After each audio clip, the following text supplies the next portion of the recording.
Hey everybody, I'm really glad to have you with me today. Can I just say first, it was a really rough night last night. I was up several times with a sick baby. It's all timing out just how you'd think. Nookie had her first week at school, ended up developing a cold over the weekend, passed that along to Biddy. Biddy not handling it quite so well. But I still have joy and excitement in me this morning because I'm getting to bring you a video that I knew I was going to do for like weeks now, and I've finally been able to give this palette, I feel like, the attention it deserves, and I can give you some feedback on it. And it's the Too Faced Anniversary palette.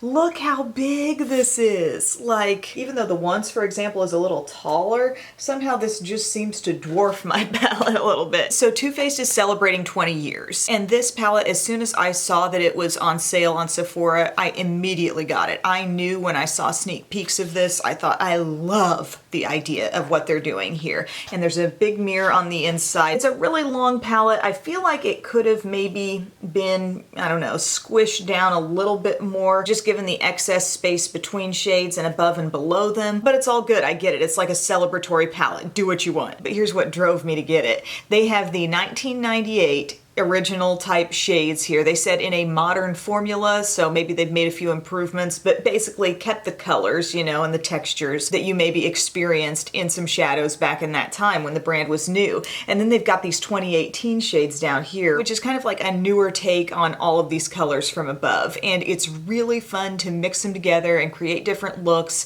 The color range really appeals to me. If you notice something kind of odd happening here at the end, by the way, it's technically like you're getting 11 shades in each row because the last shade in both is this split pan situation. And there's a little booklet that comes with it, which a lot of times I don't bring this up or talk about it, but it's a fantastic book for getting little ideas for different looks. It says it all started with two boys, a dream, and glitter eyeshadow. And yeah, there's some glitter in here. That's going to be a big topic for discussion. But they've got some great looks. 1, 2, 3, 4, 5, 6 different eye looks in here, and I've tried several of those, and I do feel like I actually achieved the look that they're showing. I'm sure that took extra work, extra planning, whatever, but that's really cool to see alongside a palette. But what was really fun for me was finding shadows in this palette that I know I did have in singles back in the day. Like, I owned Dirtbag right here, and I loved that shade. It's like a rich brown. It does have a little sparkle in it. I'm pretty sure I had either Zsa or Trixie. I'm not sure which one, but I had this light kind of lilac-y pink color at one time. And I believe I also owned Ooh and Ah. And in addition to that, I think there was a taupe shade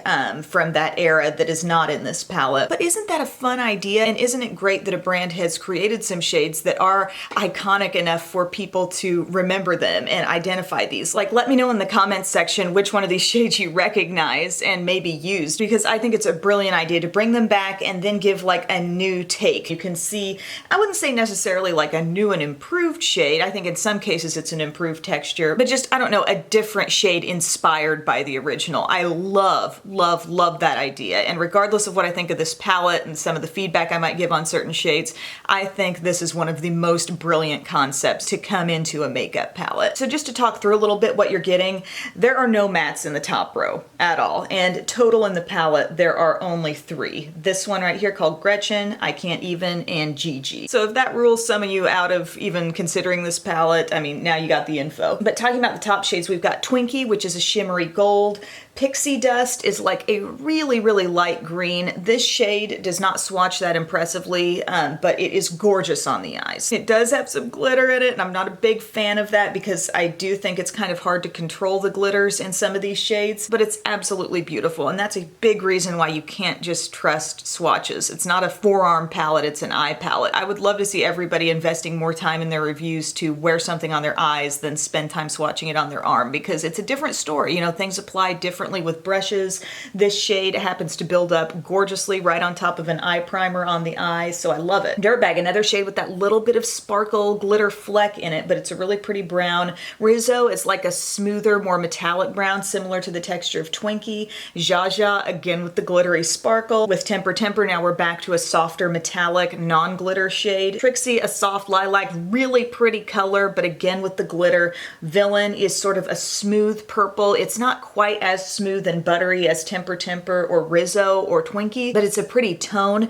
Ice Queen, a light blue, which we don't see turn up in a lot of palettes these days, but that does have glitter sparkle. And then Ooh and Ah is a split pan black with a little bit of shimmer in it and a silver. So there are 1, 2, 3, 4, 5, 6 shades in that top part that do have this kind of dusty glitter in them. And I don't mean to like bash glitter or talk too negatively about glitter, because I think in an eye look, perfectly applied and all that, you know, it's beautiful. It's beautiful to look at, right? But I wear my makeup hard, you know. Sometimes I do rub my eyes. Sometimes I'm not able to give myself a peek in the mirror every so often throughout the day and see like stuff falling down on my face. Or if I do see it, I don't have the time to fix it. And this glitter is kind of hard to control. As you'll see in my application, glitter glue is something that I think helps because it's even tackier than your standard eye primer. But even with using it, I've still got glitter all over my cheeks from this look. And I only used one color that really had that element to it. So in the top row, the glitter is very, I think, obvious. It's not like micro fine, it's just little flecks of glitter. And in 6 out of those 10 or technically 11 shades, you're gonna notice it. However, the overall performance of those colors is still good. Like even though Ice Queen is loaded with glitter, I think it's a beautiful shade and it applied great in my look, and so have Zsa Zsa and Trixie,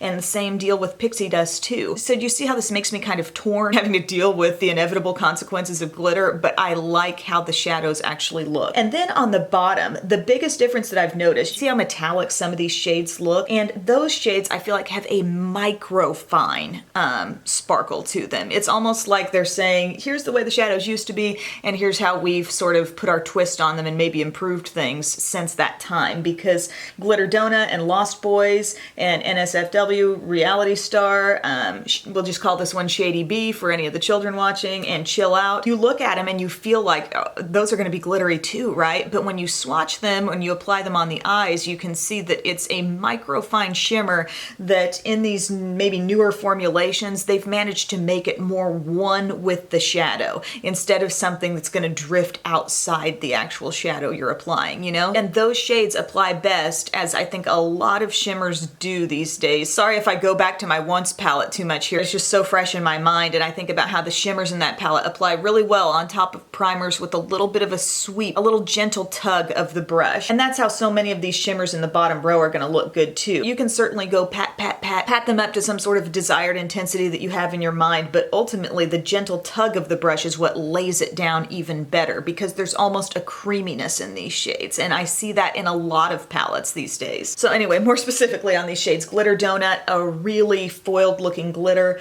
Lost Boys, a deep shimmery green. NSFW is a very shimmery taupe. We've got Gretchen here, which is a nice crease color, a nice soft brown. Reality Star is a beautiful rosy metallic. I Can't Even is a matte, I think kind of deep brown with a little bit of burgundy thrown in. Gigi, kind of a soft dusty lavender. Shady B, we're looking at a really metallic purple. Chill Out is a gorgeous metallic blue. And then Ooh La La is kind of like a black minus the little bit of glitteriness from the top one. And then the lighter shade, to me in this palette, feels like my only hope at a highlight in here, because it's kind of like a light champagne color. It can be a little tricky to just confine your brush to that, because the alternative, I mean, if you pick up a little black and you're trying to highlight under the brow, there could be some potential problems there. But it's a palette overall that I love to have because I support the concept so much. The shades are all pretty. Even the 1998 shades that do have the glitter in them, like I said, that may be enough of a deal breaker for someone to not get the palette at all.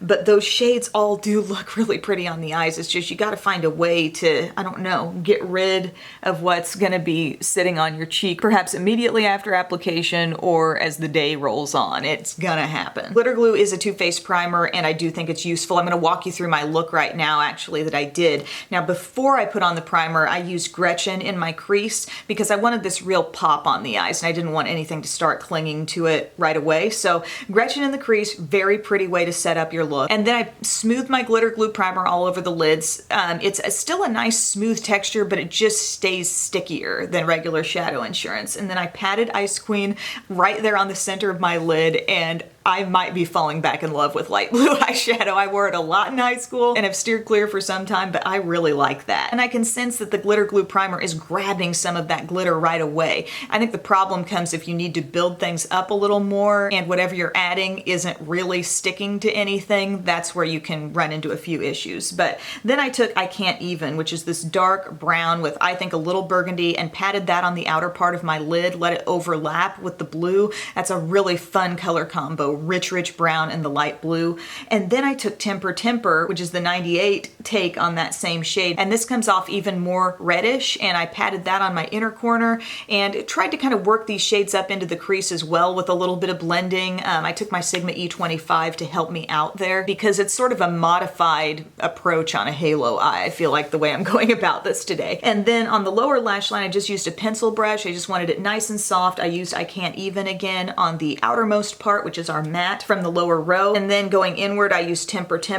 Around the inner corner, I found myself wanting a little more brightness, so I used the light shade from Ooh La La, although I struggled a little bit in this capacity building that up. I think it applies better directly on top of some sort of primer. And I chose to just finish off the look with mascara today, so you could really get a good sense of what's happening there shadow-wise and not take away from it at all with any lashes or whatever. But I love the finished look. I don't love the glitter that shows up on my cheeks, and then it sometimes looks even more obvious when I'm like in my car looking in my rearview mirror. That's just the one thing that bothers me a little bit about this palette. And I think that you're going to give yourself your best shot of success if you do use a glitter glue primer, and then maybe try to keep from being in a situation where you feel you need to go back and build up additional product on top of what you put on, because I did that today. I had overlapping happening here with the blue and the shades on either side of it, and I wanted to intensify that a little bit before I was done, and then at that point it's not sticking to anything tacky. So if you are a glitter lover, I think you got tons of options in here. If you're not so much into glitter, I think it's more something you need to carefully consider whether you'll actually use this. But for me, really what drew me in was just the concept and the idea behind this, which I thought was so brilliant. And we are in a time here where there's so much new coming out, but to see a brand really draw from things that they've made in the past. And oh, look at this.